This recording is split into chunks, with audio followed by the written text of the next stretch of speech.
저는 올해 65세인 최영식입니다. 작년 12월 35년 만에 미국을 떠나 한국으로 돌아왔어요. 지금 이 사연을 쓰는 이유는 제가 얼마나 큰 실수를 했는지 다른 분들에게는 알려드리고 싶어서입니다. 첫 번째, 소셜 시큐리티 연금이 한국 통장에 들어온 날을 잊을 수가 없어요. 1,850달러를 받을 예정이었는데 통장에는 1,378달러만 들어와 있었습니다.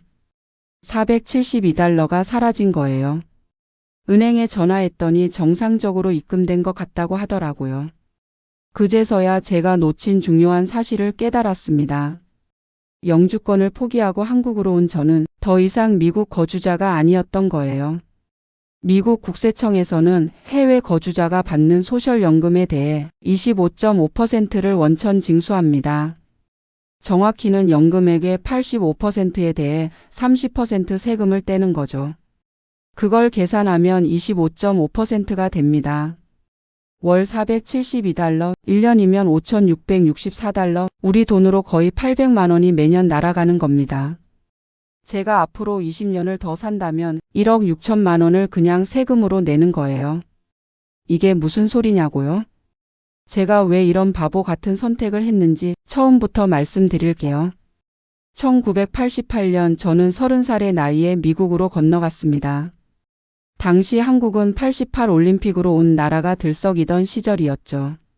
하지만 저는 더 넓은 세상을 보고 싶었어요. UCLA에서 회계학 석사 과정을 밟으면서 아내 순이와 함께 새로운 삶을 시작했습니다.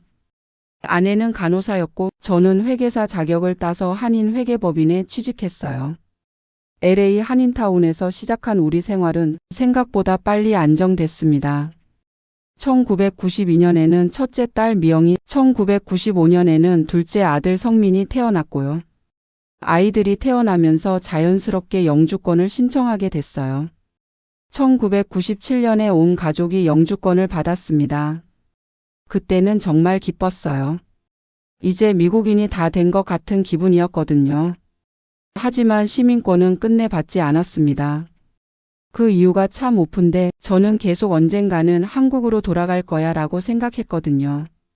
시민권을 받으면 한국 국적을 포기해야 한다고 알고 있었고 그게 싫었어요. 그렇게 영주권자로 35년을 살았습니다. 토렌스에서 시작해서 나중에는 세리토스로 이사했어요. 두 아이 모두 UC 계열 대학을 졸업시켰고 큰딸은 의사, 작은 아들은 엔지니어가 됐습니다. 제 인생에서 가장 보람찬 시절이었어요. 한인 커뮤니티에서도 나름 인정받는 회계사였고 교회에서는 장로로 섬기기도 했습니다. 2018년 제가 60세가 됐을 때부터 은퇴를 준비하기 시작했어요. 아이들은 이미 다 독립했고 손주들도 생겼죠. 큰딸은 샌프란시스코에서 소아과 의사로 일하고 있고 아들은 시애틀에서 마이크로소프트에 다니고 있어요. 은퇴 계획을 세우면서 연금을 계산해 봤는데 꽤 괜찮더라고요. 소셜 시큐리티에서 월 1,850달러, 401k와 IRA에서 인출하면 월 1,200달러 정도. 거기에 한국 국민연금도 월 95만 원 정도 받을 수 있었어요. 미국에 와서도 한국 국민연금은 계속 납부했거든요. 지역가입자로 25년간 꾸준히 냈습니다. 당시에는 해외 거주자도 임의 가입이 가능했어요. 모든 연금을 합치면 월 4,000달러가 넘었어요. 미국에서 살기에는 충분한 금액이었죠. 그런데 2019년부터 아내 순이가 아프기 시작했어요. 처음에는 단순한 관절염인 줄 알았는데 검사해보니 류마티스 관절염이었습니다. 게다가 당뇨까지 생겼어요. 미국의 의료비는 정말 무섭더라고요. 메디케어가 있어도 본인 부담금이 만만치 않았어요. 월 의료비만 800달러 넘게 나왔습니다. 그 무렵 한국에 계신 어머니도 많이 편찮으셨어요. 88세 고령이신데 혼자 사시니까 걱정이 태산이었죠. 형님이 모시고 계시긴 했지만 제가 막내라서 어머니께서 저를 많이 그리워하셨어요. 2020년 코로나가 터지면서 모든 게 더 복잡해졌어요. 한국 갈 수도 없고 아이들도 자주 못 만나고 그때부터 본격적으로 한국행을 고민하기 시작했습니다. 아내와 상의해 봤더니 순이도 같은 생각이었어요. 우리도 이제 나이가 들었는데 고향에서 살다가 가는 게 어떨까? 아이들에게 이야기했을 때는 반응이 갈렸어요. 큰딸 미영이는 아버지 건강도 좋으시고 아직 일찍 아니에요? 라고 했고, 아들 성민이는 부모님이 원하시면 따라 드려야 줘라고 했어요. 한국 생활을 구체적으로 계획해보니 생각보다 괜찮을 것 같았어요. 서울 강동구에 있는 형님 댁 근처에 아파트를 하나 구입하고 한국국민건강보험에 가입하면 의료비 부담도 훨씬 줄어들 테고, 무엇보다 한국의 의료 시스템이 훨씬 편리하더라고요. MRI 한번 찍는데 미국에서는 $2,000인데 한국에서는 20만 원이면 되니까요. 2021년 말부터 본격적인 준비에 들어갔어요. 먼저 LA 세리토스 집을 팔았습니다. $85만 샀던 집이 $130만 팔렸어요. $45만 이익이 났죠. 그 돈으로 서울 강동구 암사동에 아파트를 샀습니다. 35평 아파트를 8억에 구입했어요. 나머지 돈은 한국과 미국 은행에 나눠서 예금했고요. 2022년 하반기부터는 영주권 포기 절차를 밟기 시작했어요.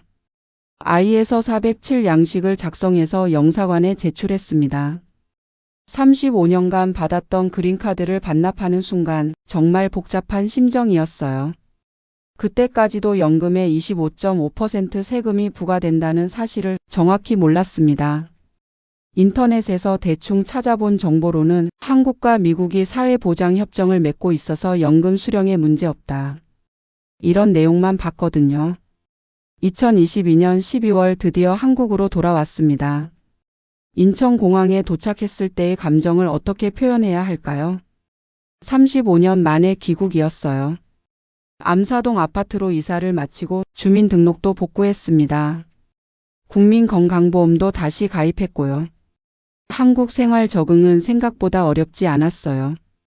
스마트폰으로 뭐든 할 수 있는 세상이 되어 있더라고요.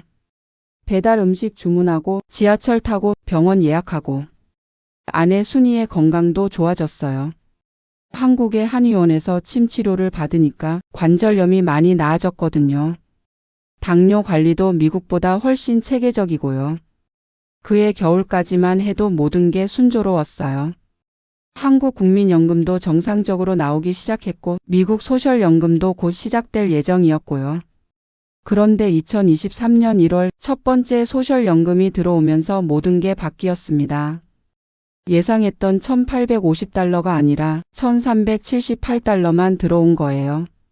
처음에는 은행 실수인 줄 알았어요. 여러 군데 전화해보고 알아본 결과 충격적인 사실을 알게 됐습니다. 영주권을 포기하고 해외로 거주하게 되면 미국 정부가 소셜연금에서 25.5%를 자동으로 원천 징수한다는 거예요. 그럼 세금 보고하면 돌려받을 수 있는 거 아닌가요? 라고 물어봤더니 아니요, 이건 원천 징수고 돌려받을 수 없습니다 라는 답변이 왔어요. 그때서야 제가 얼마나 큰 실수를 했는지 깨달았습니다. 만약 시민권을 받았더라면 해외에 거주해도 연금을 100% 받을 수 있었던 거예요. 더 충격적인 건 따로 있었어요. 65세가 넘어서 시민권을 받으면 한국 복수국적도 가능하다는 사실을 뒤늦게 알게 된 겁니다. 2011년부터 65세 이상 한인은 외국 국적 불행 사서약만 하면 미국 시민권과 한국 국적을 동시에 유지할 수 있게 됐던 거예요. 그런 법이 있는 줄도 몰랐어요. 제가 만약 영주권을 포기하기 전에 시민권을 받았더라면 연금은 100% 받으면서 한국에서도 국적을 회복할 수 있었던 거죠. 정말 땅을 치고 후회했습니다. 35년간 미국에 살면서 왜 시민권을 안 받았을까요? 한국 국적이 그렇게 소중했을까요? 월 $472 손실, 1년에 $5,664, 20년이면 11만 3,280달러예요. 우리 돈으로 1억 5천만 원이 넘습니다. 게다가 달러 환율이 오르면 손실은 더 커져요. 환율이 1,400원대로 올라가면 월 손실액만 66만 원이 되는 거예요. 한국에 와서 생활비는 줄었지만 이 연금 손실 때문에 전체적인 가계가 빠듯해졌어요. 미국에서 계획했던 것보다 월 수입이 70만 원 가까이 적어진 거니까요.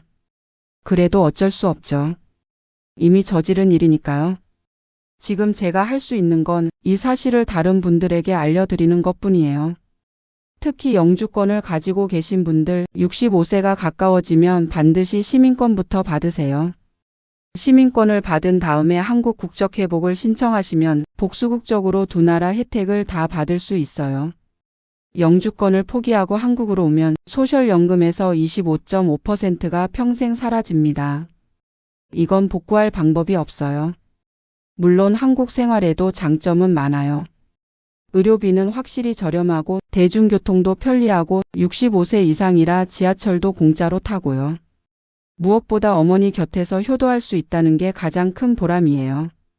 89세가 되신 어머니께서 제가 온 걸 정말 좋아하세요. 아내 순이도 한국 생활을 즐기고 있어요. 성남에 사는 고등학교 친구들과 자주 만나고 동네 복지관에서 요가도 배우고. 하지만 경제적으로는 분명히 실수였어요. 제가 좀 더 꼼꼼히 알아봤더라면 이런 손실은 피할 수 있었을 텐데. 요즘은 미국에 있는 아이들이 걱정돼요.